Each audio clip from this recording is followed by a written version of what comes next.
Salam Bapak Ibu Saudara yang dicintai oleh Tuhan di rumah masing-masing. Puji Tuhan, hari ini kita bertemu lagi untuk membuka diri dalam kemurahan Tuhan untuk mendengarkan firman-Nya. Mari buka hati, kita akan bersama-sama berdoa. Tuhan Yesus, saat ini kami serahkan segala keberadaan hidup kami di dalam kedaulatan kemaharajaanmu. Mari Tuhan, taburkanlah firman-Mu dan berfirmanlah kepada kami. Ajarkanlah kepada kami hal-hal yang ilahi, yang dari Engkau, yaitu kekayaan surgawi-Mu dalam semua hidup kami. Jamahlah kami sementara kami mendengarkan firman-Mu. Urapan Roh Kudus menjamah, mengubah, dan membangkitkan setiap kami anak-anak Tuhan ini. Terpujilah nama Tuhan. Waktu ini kami serahkan di dalam pimpinan Roh Kudus, penolong dan penghibur kami. Dalam nama Tuhan Yesus Kristus kami berdoa dan kami bersyukur. Amin. Amin. Haleluya, puji Tuhan. Shalom. Apa kabar Bapak Ibu Saudara semua yang dikasihi oleh Tuhan dan yang sangat saya kasihi. Kembali pada hari ini mari kita buka hati kita untuk firman Tuhan. Buka Alkitab kita di kitab Ibrani pasal yang ke-12 ayat yang ke-28. Ibrani pasal 12 ayat 28. Demikian firman Tuhan. Jadi karena kita menerima kerajaan yang tidak tergoncangkan, marilah kita mengucap syukur dan beribadah kepada Allah menurut cara yang berkenan kepadanya, dengan hormat dan takut. Haleluya. Hari ini kita masih akan mendengar pesan Tuhan tentang kerajaan Allah. Saya ingatkan kembali kepada semua kita bahwa kita menerima kerajaan yang tidak tergoncangkan. Dunia dengan segala tatanannya, dunia dengan segala ordernya, dengan semua kerajaan-kerajaan yang ada di dalamnya akan mengalami kegoncangan, Bapak Ibu Saudara. Hanya satu tinggal tetap yang tidak akan goncang, yaitu kerajaan Allah, kerajaan surga, di mana saya dan saudara yang telah berada di dalam Tuhan Yesus terhisap masuk di dalam warga, menjadi keluarga kerajaan surga. Puji Tuhan, semuanya akan goncang. Saya teringat satu peristiwa ketika Tuhan Yesus dalam kitab Matius mengatakan, lihat aku mengutus kamu ke tengah-tengah serigala, seperti domba ke tengah-tengah serigala. Oleh sebab itu cerdiklah seperti ular, tuluslah seperti merpati. Ayat ini merupakan ayat yang mengandung nubuatan bahwa serigala itu ditaklukkan dengan domba. Serigala yang adalah binatang yang buas, pemakan domba, tapi serigala ditundukkan, ditaklukkan oleh domba dengan jurus cerdik seperti ular, tulus seperti merpati. Siapa yang dimaksud dengan serigala ini? Yang dimaksud dengan serigala ini adalah kekaisaran Romawi, Bapak Ibu Saudara. Kekaisaran Romawi adalah kekaisaran yang kokoh pada zamannya dibangun sebelum tahun Masehi, pada abad ke-8 sebelum Masehi, dan runtuh pada abad ke-5 Masehi. Bayangkan satu kerajaan kekaisaran yang bertahan 13 abad. Goncang, runtuh oleh kerajaan Allah. Dan penaklukan sebuah kekaisaran yang begitu besar dan adidaya maha kuat, tentu harusnya memakai kekuatan militer yang lebih kuat dari kekuatan militer Roma. Tapi Roma ditaklukkan bukan dengan kekuatan militer. Roma ditaklukkan bukan dengan kecanggihan teknologi persenjataan. Tetapi Roma ditaklukkan oleh Injil. Tulus seperti merpati, cerdik seperti ular. Injil menaklukkan kekaisaran Roma. Ini konfirmasi, satu penegasan bahwa kerajaan-kerajaan dunia ini akan goncang, dan hanya akan tinggal tetap kerajaan yang tidak tergoncangkan, yaitu kerajaan Allah.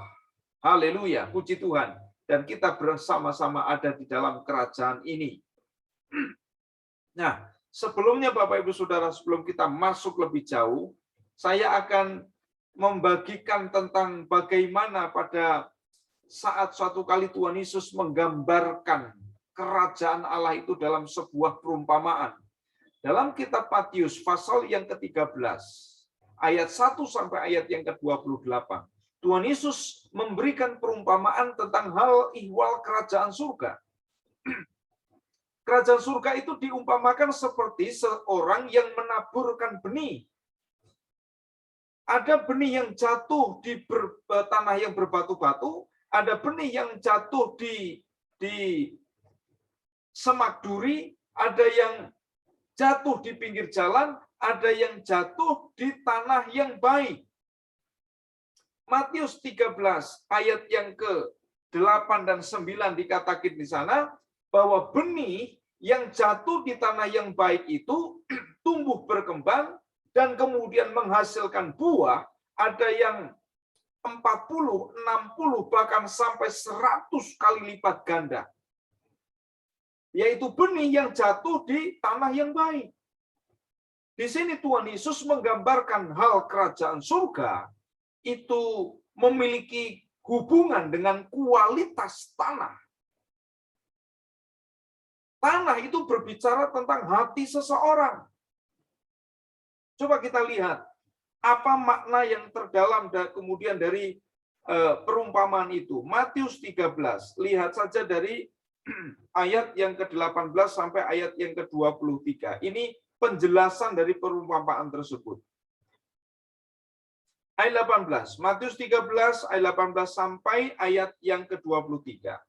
Karena itu, dengarlah arti perumpamaan penabur itu.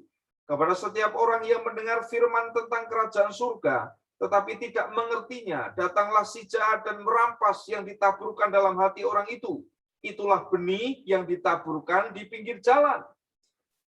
Benih yang ditaburkan di tanah yang berbatu-batu ialah orang yang mendengar firman itu dan segera menerimanya dengan gembira. Tetapi ia tidak berakar dan tahan sebentar saja. Apabila datang penindasan atau penganiayaan karena firman itu, orang itu pun segera murtad. Yang ditaburkan di tengah semak duri ialah orang yang mendengar firman itu. Lalu kekhawatiran dunia, perhatikan, kekhawatiran dunia ini dan tipu daya kekayaan menghimpit firman itu sehingga tidak berbuah. Yang ditaburkan di tanah yang baik ialah orang yang mendengar firman itu dan mengerti. Dan karena itu ia berbuah, ada yang 100 kali lipat, ada yang 60 kali lipat, ada yang 30 kali lipat. Haleluya, puji Tuhan. Kita berdoa Bapak Ibu Saudara, semua hati keluarga CWE Joshua Community ini adalah hati yang baik, bukan hati yang berbatu-batu, bukan hati seperti benih yang ditabur di pinggir jalan, bukan hati yang dipenuhi dengan onak duri, yaitu kekhawatiran tentang makan, minum, tentang uang, tentang kekayaan dunia ini. Itu adalah hati yang penuh dengan onak duri atau semak duri. Maka ketika datang penindasan, penganiayaan, tantangan, orang-orang yang memiliki hati semacam ini adalah orang-orang yang kemudian akan mengeluh, akan terus menggerutu, akan terus meratapi kehidupannya. Namun yang Tuhan mau dapati dalam kehidupan saudara-saudara adalah hati yang baik, tanah yang baik, yang di mana benih ditabur, kemudian berbuah 100 kali lipat, 60 kali lipat, 30 kali ganda. Itu artinya Bapak Ibu apa? Artinya kerajaan Allah akan membawa dampak besar, akibat besar, memberkati kehidupan saya dan saudara atau seseorang, yaitu terkait dengan kualitas hatinya. Ketika kualitas hati saya dan saudara itu sebagai tanah yang baik, maka benih kerajaan Allah dalam kehidupan saya dan saudara akan membawa dampak berkat yang luar biasa. Oleh sebab itu, mari kita jadi tanah yang baik. Jadi tanah yang subur untuk benih kerajaan Allah ditabur dalam kehidupan saya dan saudara. Baik, saat ini Bapak Ibu Saudara, kita akan bersama-sama mendengar kebenaran firman Tuhan terkait dengan sifat dari kerajaan Allah. Apa sifat dari kerajaan Allah itu? Ya, sifat kerajaan Allah. Yang pertama, sifat kerajaan Allah itu sungsang. Apa? Sungsang. Jadi kerajaan Allah itu adalah kerajaan yang sungsang. Kita buka Alkitab kita di kitab Matius pasal yang kelima. Lihat, Matius 5 ayat yang ketiga. Di sini dikatakan oleh firman Tuhan apa? Berbahagialah orang yang miskin di hadapan Allah, karena merekalah yang empunya kerajaan surga. Sekali lagi, berbahagialah orang yang miskin di hadapan Allah, karena merekalah yang empunya kerajaan surga. Bapak, Ibu, Saudara, hikmat dunia, prinsip dunia untuk menjadi seorang empu atau pemilik atau seseorang yang berkuasa, maka orang itu harus kaya, maka orang itu harus punya kekuatan finansial, kekuatan sosial, kekuatan politik bahkan, baru orang tersebut akan bisa menjadi empunya atau pemilik atau penguasa. Tetapi kerajaan Allah, di dalam prinsip kerajaan Allah berbeda. Prinsip kerajaan Allah mengatakan orang yang akan berkuasa, orang yang akan menjadi empunya kerajaan Allah adalah orang yang miskin di hadapan Allah. Sifat dari kerajaan Allah yang pertama adalah bersifat sungsang. Apa itu sungsang? Sungsang itu artinya terbalik.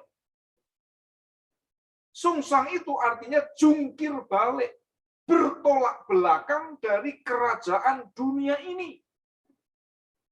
Sekali lagi, kerajaan Allah itu bertentangan, berkebalikan dengan segala prinsip, gaya hidup, pandangan, patokan-patokan dari kerajaan dunia ini. Haleluya, Bapak Ibu. Ada bayi yang disebut dengan bayi yang lahir sungsang. Betul ya? Jadi artinya lahir terbalik. Kalau biasanya lahir dari kepala dulu, ini lahir dari kaki terlebih dahulu. Jadi kerajaan Allah adalah kerajaan yang benar-benar tidak sama dengan kerajaan yang ada di dunia ini. Siapa mereka yang nantinya akan menjadi empunya kerajaan Allah? Yang empunya kerajaan Allah adalah orang yang miskin di hadapan Allah. Dari sebab ya, kata miskin di hadapan Allah. Bukan kemudian kalau saya dan saudara mau menjadi warga kerajaan surga, kemudian kita menjadi miskin, menjadi orang miskin. Bukan, menjadi miskin di hadapan Allah. Bukan miskin di hadapan manusia. Miskin dalam pandangan manusia, miskin di hadapan manusia, bukan, tapi miskin di hadapan Allah. Coba perhatikan gambar ini. Ini gambaran dari kerajaan Allah. Ini ada 3 tangga. Tangga yang pertama, ini tangga yang pada umumnya. Kalau saya dan saudara naik tangga atau membuat tangga, maka dari yang besar makin lama makin naik, makin kecil, makin kecil, makin kecil. Dan di atasnya itu yang paling kecil. Makin naik, makin naik, makin naik. Ya. Yang namanya sungsang atau terbalik itu berarti apa? Berarti dari bawah paling kecil, besar, besar, besar, besar, besar, besar, makin tinggi, makin besar. Nah, kerajaan dunia itu sama seperti tangga yang pada umumnya. Tapi kerajaan Allah itu seperti tangga yang terbalik.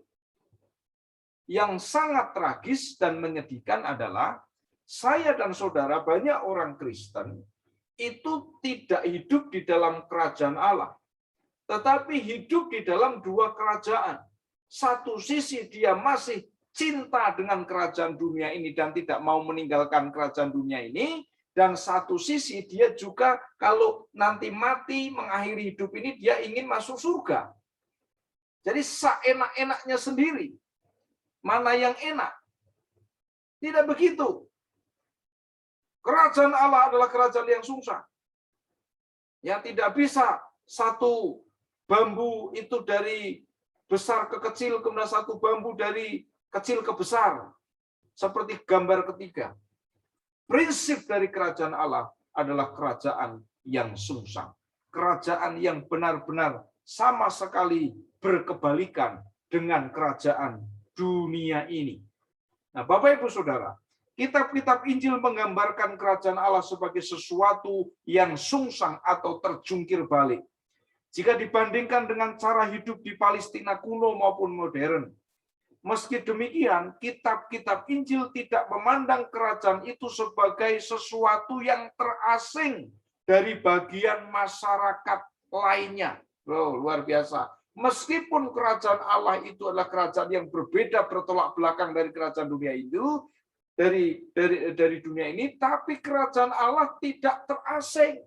Dia ada di tengah-tengah masyarakat, di tengah-tengah kumpulan, di tengah-tengah orang-orang yang hidup di tengah-tengah kerajaan dunia ini. Maka sekali lagi kalimat ini saya akan ulang, Bapak Ibu Saudara. Dikatakan begini, kitab-kitab Injil menggambarkan kerajaan Allah sebagai sesuatu yang sungsang atau terjungkil balik. Jika dibandingkan dengan cara hidup di Palestina kuno pada zaman itu maupun kehidupan zaman modern sekarang ini. Meski demikian, kitab-kitab Injil tidak memandang kerajaan itu sebagai sesuatu yang terasing dari bagian masyarakat lainnya, baik secara geografis maupun sosial. Yesus tidak menganjurkan kita menghindar atau menarik diri dari kehidupan masyarakat kita. Ia juga tidak mengasumsikan bahwa kerajaan dan dunia terpisah dalam wilayah-wilayah yang terbagi tegas. Aksi kerajaan itu berlangsung di tengah-tengah kehidupan sosial masyarakat kita. Jadi aksi kehidupan kerajaan Allah itu terjadi berlangsung di tengah-tengah kerajaan dunia ini. Akan tetapi aturan permainannya berbeda.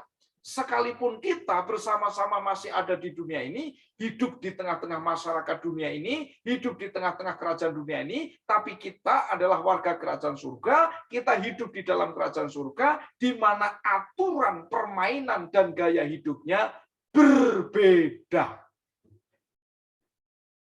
Para pemain kerajaan Allah itu mengikuti peraturan yang baru. Mereka mendengar pelatih lain, yaitu Tuhan Yesus. Nilai-nilai kerajaan itu menantang pola-pola kehidupan sosial yang dianggap wajar dalam budaya modern. Kebiasaan-kebiasaan kerajaan Allah itu tidak lancar menyatu dengan kecenderungan-kecenderungan budaya yang dominan. Malah kebiasaan-kebiasaan itu tampak bodoh oleh pandangan dunia ini. Kok nggak tampak bodoh gimana? Tampak bodoh. Kalau kamu ditampar pipi kananmu, beri pipi kirimu. Kalau kamu ada yang minta bajumu, beri jubahmu. Betul? Kalau di antara kamu mau menjadi besar, hendaklah dia mau menjadi kecil. Kalau kamu mau menjadi pemimpin, kamu melayani. Ya. Dan kalau kamu mau masuk ke dalam kerajaan surga, jadilah seperti anak kecil. Semuanya terbalik. Orang jadi pemimpin, memerintah dengan tangan besi, dengan dilayani, bukan melayani. Tapi seorang pemimpin, prinsip kepemimpinan dalam kerajaan Allah melayani. Prinsip menjadi besar dalam kerajaan Allah mulai dari kecil, mau menjadi kecil. Semua prinsip terbalik dan sepertinya terasa bodoh ketika didengar oleh dunia. Kalau kamu memberi kepada orang yang bisa membalas apa upahmu, berilah orang yang tidak bisa membalas. Banyak orang prinsip yang dianggap wajar di dunia ini, ya, kalau kita memberi kepada orang yang bisa membalas, nanti satu saat bisa membalas saya. Itu prinsip dunia. Gigi ganti gigi.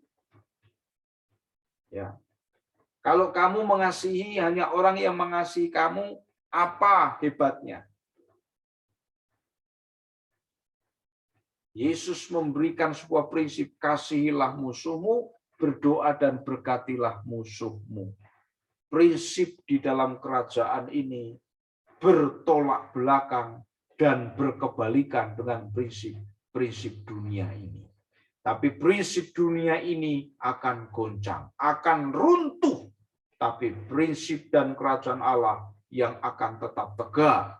Jadi kalau saya dan saudara secara prinsip keuangan, satu kali beberapa waktu yang lalu Bapak Ibu Saudara di grup pemimpin Kedal Leadership, Bang Arif memberikan sebuah ayat di kitab Amsal bahwa orang yang menyebar harta tidak kekurangan harta. Orang yang banyak memberi tidak berkekurangan. Lalu kemudian dia menulis teks di grup itu, siapa di grup ini yang sedang tidak punya uang? Saya langsung jawab, saya Bang, saya lagi banyak butuh uang. Langsung dijawab, sebar harta. Jadi orang kalau mau punya banyak, itu prinsip patokan umumnya adalah apa? Kumpul, cari, tarik. Tapi dalam prinsip kerajaan Allah, siapa yang mau berkelimpahan, siapa yang mau diberkati, khususnya di dalam hal keuangan, di dalam ekonomi, tabur banyak, sebar harta, maka saudara dan saya akan diberikan kelimpahan. Ini prinsip kerajaan Allah. Kerajaan Allah ini kerajaan yang tidak tergoncangkan. Lalu yang kedua, bagian yang kedua sifat dari kerajaan Allah itu apa? Bagian yang kedua, sifat dari kerajaan Allah itu adalah bersifat relasional atau bersifat hubungan. Bersifat hubungan. Maksudnya adalah kerajaan Allah itu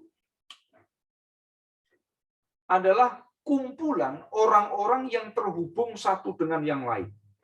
Kumpulan orang-orang yang terhubung satu dengan yang lain itu masing-masing kemudian dalam kumpulan itu mereka terhubung dengan Allah. Kerajaan Allah ini tidak berbicara tentang sebuah wilayah, luas tanah, luas geografi. Tidak. Kerajaan Allah ini berbicara tentang Allah yang memerintah dalam kehidupan seseorang. Tidak bicara tentang batas-batas wilayah. Tapi berbicara tentang kehidupan di mana Allah memerintah menjadi raja dan berkuasa. Maka disitulah akan terwujud yang namanya kerajaan Allah yang tidak tergoncangkan itu. Nah, sifat yang kedua dari kerajaan Allah itu sekali lagi adalah bersifat hubungan. Di mana orang-orang itu menjadi kumpulan orang-orang yang sudah ditebus dari gelap kepada terang yang ajaib untuk memberitakan perbuatan-perbuatan yang besar dari Dia yang telah memanggil kita, yang memanggil dari dosa kepada keselamatan. Dan kumpulan orang ini adalah kumpulan orang yang memiliki hubungan dengan Tuhan. Jadi kerajaan Allah itu bukan kerumunan orang, tetapi kerajaan Allah itu terdiri dari kumpulan orang. Apa bedanya kerumunan? Apa bedanya dengan kumpulan? Lihat dua gambar ini. Ada kerumunan orang yang menanti lampu merah, sehingga kemudian ketika lampu merahnya mati dan untuk pejalan kaki menyeberang diizinkan, maka orang-orang itu menyeberang. Dan mereka berkerumun menunggu lampu merah. Setelah lampu merah memberi sinyal, kemudian mereka menyeberang. Mereka ada banyak orang. Mereka berkumpul. Tapi sifat mereka itu adalah kerumunan. Sebab apa? Sebab mereka tidak kenal satu dengan yang lain dan mereka tidak terhubung satu dengan yang lain. Tapi beda dengan gambar yang kedua. Lihat gambar yang kedua, itu namanya kumpulan. Tim sepak bola. Itu kumpulan. Jadi orang-orang yang ada di dalam tim itu mengenal satu dengan yang lain, terhubung satu dengan yang lain, dan punya tujuan yang sama. Punya visi, punya arah, punya tujuan. Ini sifat dari kerajaan Allah. Jadi sifat kerajaan Allah itu bersifat hubungan. Dan orang-orang yang ada di dalam kerajaan Allah itu disebut sebagai kumpulan orang-orang yang punya hubungan dengan Tuhan Allah dan punya hubungan satu dengan yang lain, yang dalam kumpulan itu mereka punya tujuan yang jelas, arah yang jelas. Beda dengan kerumunan. Kalau kerumunan itu orang-orang berkumpul, kadang-kadang nggak tahu kenapa dia berkumpul, untuk apa dia berkumpul, mau apa berkumpul, mereka nggak tahu. Dan satu dengan yang lain juga tidak terhubung satu dengan yang lain. Itu kerumunan. Jangan sampai kita bergereja, jangan sampai kita hidup sebagai orang Kristen menjadi kerumunan. Kerumunan itu orang-orang yang hanya melakukan rutinitas ibadah, nggak tahu tujuannya. Beragama, yang penting beragama, ada agama Kristen, tapi nggak tahu tujuannya. Itu kerumunan. Dan kerajaan Allah tidak terdiri dari kerumunan. Kerajaan Allah terdiri dari kumpulan orang-orang. Ada visi Tuhan di situ.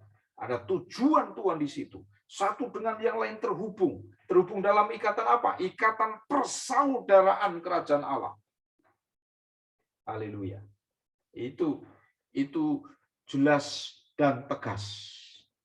Nah, kapan kerajaan Allah itu terjadi? Kerajaan Allah itu terjadi jika Allah memerintah dalam hati dan hubungan seorang dengan yang lain. Saat mereka, orang-orang tersebut berserah kepada Allah. Jadi kerajaan Allah ini terwujud bukan hanya secara pribadi. Ketika saya secara pribadi menyerahkan hidup saya, sepenuh hidup saya, tubuh, jiwa, roh, pikiran saya, perkataan saya, pendengaran saya, hati saya, batin saya, anggota tubuh saya, kepada Allah, maka kerajaan Allah itu terwujud dalam kehidupan saya. Bukan hanya itu, tapi juga kerajaan Allah terwujud dalam hubungan-hubungan. Kerajaan Allah terwujud di dalam kumpulan, hubungan sosial kerajaan Allah, hubungan masyarakat kerajaan Allah. Dan itu hadir di dalam eklesia. Hadir dalam persekutuan, hadir di dalam gereja. Gereja yang saya maksud bukan gedung ya, gereja, yaitu kumpulan orang-orang yang sudah dipanggil. Jadi sejauh mana Bapak Ibu Saudara, kerajaan Allah terwujud dalam kehidupan saya dan saudara, adalah sejauh saya dan saudara menyerahkan hidup saya dan saudara kepada pemerintahan Tuhan. Allah akan berkuasa dan mewujudkan kerajaannya dalam keluarga kita saat keluarga kita serahkan kepada Tuhan. Allah akan mewujudkan pemerintahan dan kerajaannya dalam keuangan kita ketika keuangan kita serahkan kepada Tuhan. Allah akan mewujudkan kerajaan dan pemerintahannya di dalam pekerjaan, karir, masa depan, dan segenap hidup kita saat kita menyerahkan totalitas hidup saya dan saudara kepada Tuhan. Oleh sebab itu, Bapak Ibu Saudara, jangan tunda-tunda. Mari kita bertobat seperti seruan Yohanes Pembaptis. Bertobatlah sebab kerajaan surga sudah dekat. Haleluya. Jangan kita seperti bangsa Israel pada zaman Nabi Samuel. Pada saat itu ketika orang-orang Israel melihat tetangga kanan kiri punya raja secara fisik. Pada sejak mula Tuhan Allah, Tuhan Yesuslah raja bagi mereka. Tapi saat mereka bertemu dengan tetangganya, negara-negara lain, mereka punya raja yang dapat dilihat, yang dapat dipamerkan, yang dapat disentuh. Maka kemudian orang Israel demo kepada Nabi Samuel. Mereka menuntut menuntut raja. Dan kemudian Nabi Samuel sedih, kemudian dia berdoa kepada Tuhan, dan Tuhan berkata kepada Nabi Samuel, Samuel, turutilah apa keinginan mereka, bukan kamu yang ditolak, tapi aku yang ditolak, kata Tuhan. Orang Israel menolak Allah sebagai raja, dan akhirnya kucar-kacir. Hidup mereka kucar-kacir. Oleh sebab itu, Bapak-Ibu Saudara, itu menjadi peringatan dan pelajaran bagi saya dan saudara. Kerajaan Allah sudah datang. Sifat dari kerajaan Allah itu mari kita bersama-sama pahami. Sebab apa? Sebab kita berada di dalam kerajaan itu. Kita menjadi warga kerajaan itu. Haleluya, puji Tuhan. Haleluya, puji Tuhan. Di hari-hari yang makin genting ini, di hari-hari yang makin tampak di depan mata segala apa yang disebut wujud kegoncangan-kegoncangan, mari kita bersama-sama sungguh-sungguh hidup di dalam kerajaan Allah. Ibrani 12 ayat 28 tadi mengingatkan kepada kita apa? Mengingatkan karena kita yang menerima kerajaan Allah, kerajaan yang tidak tergoncangkan. Oleh sebab itu kita mari beribadah dengan cara yang berkenan, dengan takut dan gentar. Sekalipun kita belum bisa beribadah secara bersama-sama, masih secara online, tapi itu tidak membuat kualitas keberkenanan dan rasa hormat dan kegentaran kita terhadap Allah berkurang. Dimanapun saya dan saudara beribadah, mari beribadah dengan cara yang berkenan, dengan takut dan gentar. Haleluya, puji Tuhan. Sekali lagi, sifat kerajaan Allah itu apa? Yang pertama, bersifat sungsang atau kebalikan, jungkir balik dengan kerajaan dunia ini. Yang kedua, bersifat relasional atau hubungan. Dan firman ini memberkati saya dan saudara, dan makin mengerti sebuah kita tentang keberadaan diri kita di dalam kerajaan Allah, dan bagaimana kita hidup di dalam kerajaan Allah. Tuhan Yesus memberkati. Haleluya, puji Tuhan. Amin.